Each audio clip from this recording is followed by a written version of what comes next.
The Thunderbolts time is here, and I'm excited to share my review about this fantastic Marvel or MCU movie with you.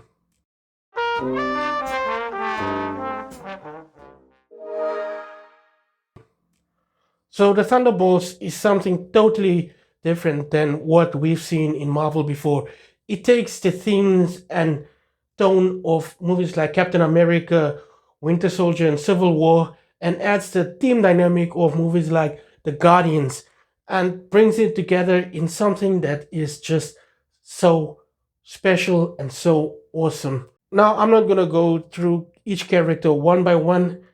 I just want to say that I feel like this movie is definitely Yelena's movie and Sentry's movie or Bob. That's not a spoiler. You already saw that in the trailer. And you're gonna see a lot of Sentry in this movie. Don't worry. The trailers didn't give away too much, but the movie does show an amazing side of this character. So this is probably the most emotionally weighted movie in the MCU so far, apart from Guardians of the Galaxy Volume 3, which had some strong emotional beats. This one focuses on themes like loneliness, being an outsider, and sort of just because of all of that, all the trauma, you become an anti hero or a villain. You're either a bad guy or a worse guy. That's a line from the movie, no spoilers. While this movie is tonally different from most MCU movies, it does keep the humor, and sometimes the humor might feel a little out of place, but it's not overly funny like Thor, Love and Thunder. It has the right amount of humor, and it gives each character their funny moments as well as their emotional moments. I do feel like this is more a character piece than it is an action superhero movie because it focuses on each of the main Thunderbolts. Like I said in the beginning with Yelena, this is like her movie. It's a Black Widow story and things that she has to come to terms with, especially after Natasha's death and now being alone, as well as Red Guardian and the relationship, the father daughter relationship between the two of them.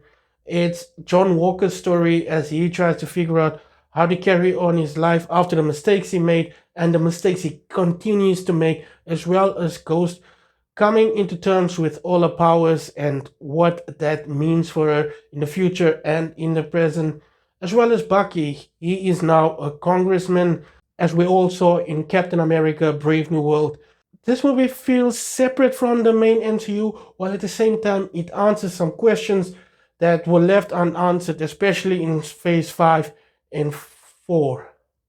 Like who bought the Avengers Tower and what happened to the world after the blip still continues to be asked, and there are still answers to that.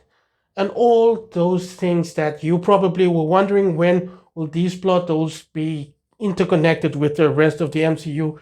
So while it's a story of its own, it is still set in this interconnected universe. And before I go on, I just want to say please stay till the end. There are two credit scenes, one mid credit scene and one post credit scene. Both are equally as important and both are really funny. This movie also has a huge twist that you probably didn't expect. I'm not gonna reveal it, but I was actually surprised. I don't know, maybe a part of me expected it, but the rest of me definitely didn't think this will happen. And yeah, that's what makes it great. I also love the soundtrack, but what really stood out for me in this movie is the special effects. Now, this last few Marvel movies had some terrible VFX effects. Well, that's probably the same. And CGI, but this one uses a lot of practical effects as well as really good stunt work, which takes me back to Winter Soldier.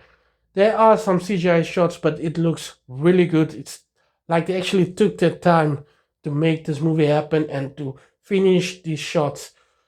So while I'm just praising this movie so far, it does have a few problems. It does feel a little slow at points, but I think those slow moments add to the character. As I said, this is a character-driven piece.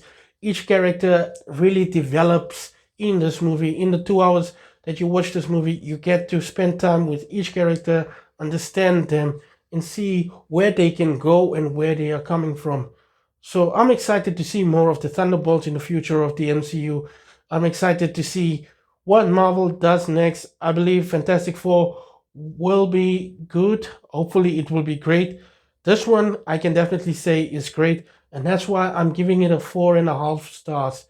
It might be a little high, people might not agree with me, but I feel like this movie spoke to me personally, as I can see a lot of myself in many of these characters, which is something that I always look for in a movie. The story was wonderful. That third act took me by surprise. It's definitely not what I expected.